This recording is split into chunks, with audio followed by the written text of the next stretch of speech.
જય મુરલીધર, હું હામાભાઈ આહિર. કેમ છો બધા? મજામાં? મારા આજના વિડીયોમાં આપનું સ્વાગત છે. મિત્રો, આજે મારે એક વાત કરવી છે સત્ય ઘટના પ્રસંગની. આ પ્રસંગથી ઘણા લોકો અજાણે છે, તો વિડીયોના અંત સુધી મંડા રહેજો.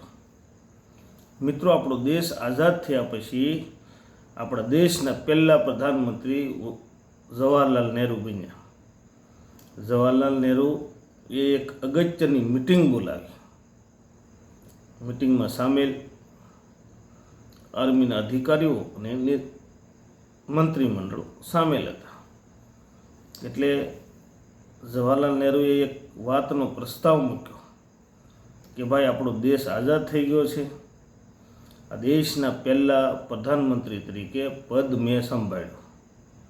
હવે આપણે આર્મીને સંભાળવા માટે, આર્મીની કમાન સંભાળવા માટે કોઈ અનુભવી માણસ આપણી પાસે નથી.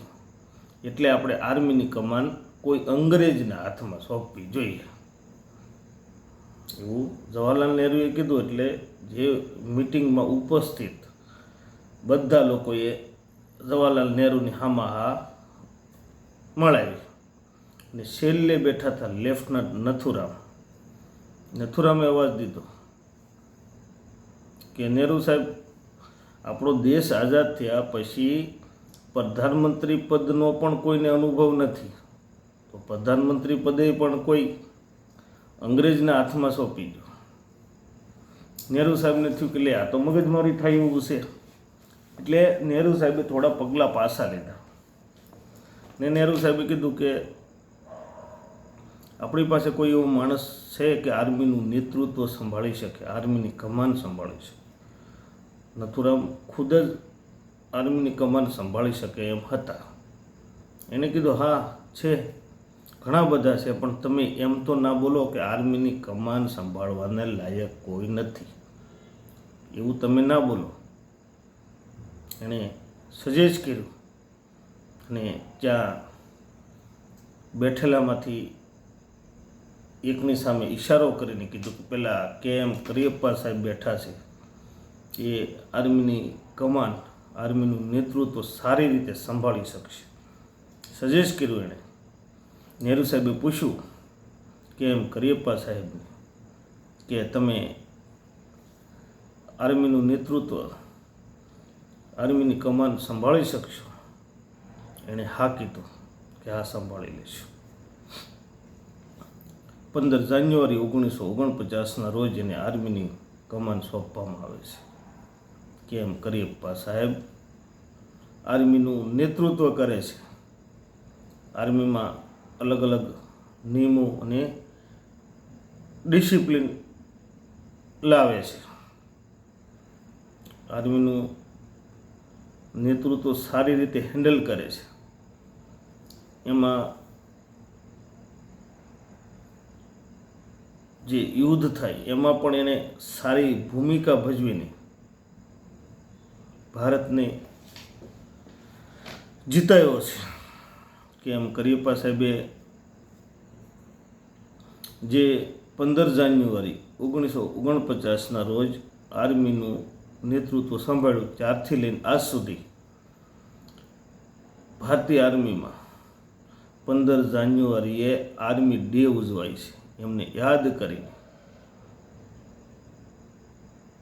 પછી સમય જતાં KM કરિયપ્પા સાહેબ રિટાયર્ડ થઈ ગયા, પણ ઓલી કહેવત છે ને કે થેલમાં થાય, જ્યાં થયેલા હોય ને ત્યાં જ થાય.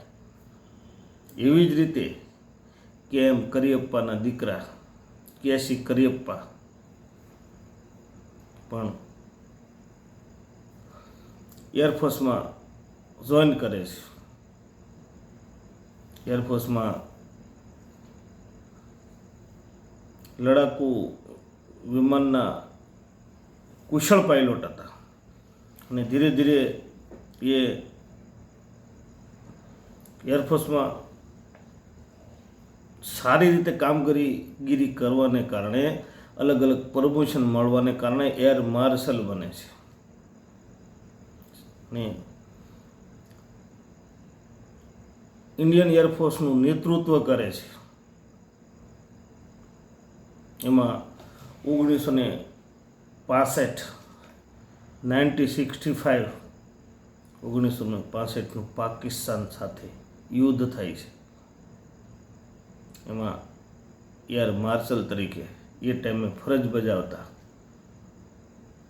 કેસી કરિયપ્પા, KM કરિયપ્પાના દીકરા કેસી કરિયપ્પા લડાકુ વિમાનમાં સવાર થાય છે. ખુદ એર માર્શલ હતા, પણ લડાકુ વિમાનમાં સવાર થઈને પાકિસ્તાનના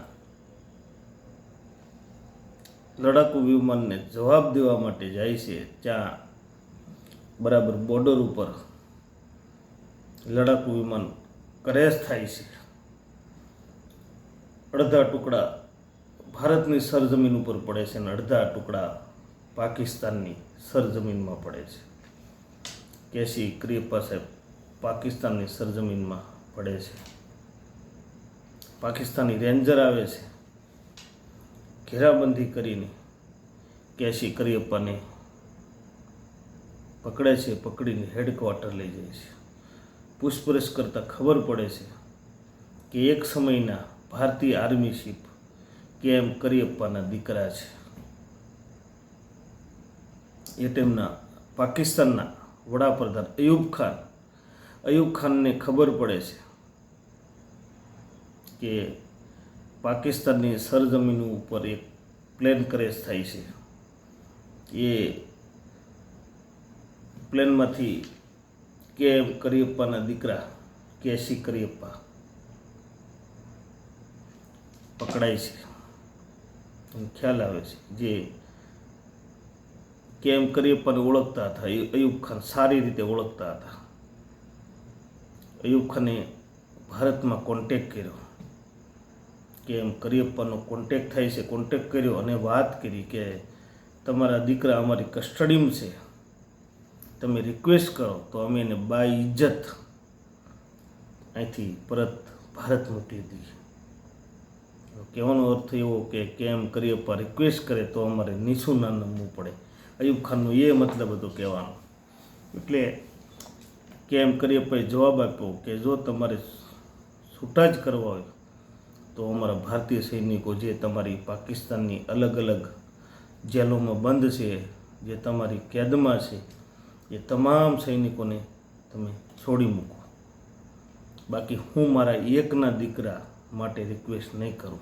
એ દીકરો મારો નથી, એ દીકરો ભારતનો દીકરો છે.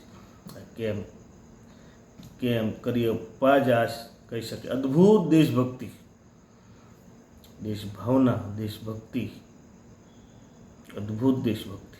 અને આવો જવાબ આપ્યો. એમના શબ્દો હતા કે હું મારા એકના દીકરા માટે હું રિક્વેસ્ટ નહીં કરું. તમારે છોડવા જ હોય તો તમે તમારી અલગ અલગ જેલોમાં કેદ, અલગ અલગ જેલોમાં બંધ અમારા ઇન્ડિયન આર્મીના તમામ સૈનિકને તમે છોડી મૂકો. એના પછીના સમયમાં છોડી મૂકે છે પાકિસ્તાનને, ઇન્ડિયા પરત આવે છે. અને KM કરિયપ્પાના દીકરા કેસી કરિયપ્પા પાછું ઇન્ડિયન એરફોર્સમાં એ જ જુસ્સો, એ જ જજ્બો એનું કામ કરે છે. લેકિન આ KM કરિયપ્પાની દેશભક્તિ આજે ઇન્ડિયન આર્મી યાદ કરે છે. એમની જે ડિસિપ્લિન જે આર્મીમાં એ લાવેલા છે કે આજની તારીખમાં ભારતીય આર્મી એમને યાદ કરે છે. એમની યાદમાં આજની તારીખમાં પણ 15 જાન્યુઆરીના રોજ ઇન્ડિયન આર્મી ડે તરીકે મનાવાય છે.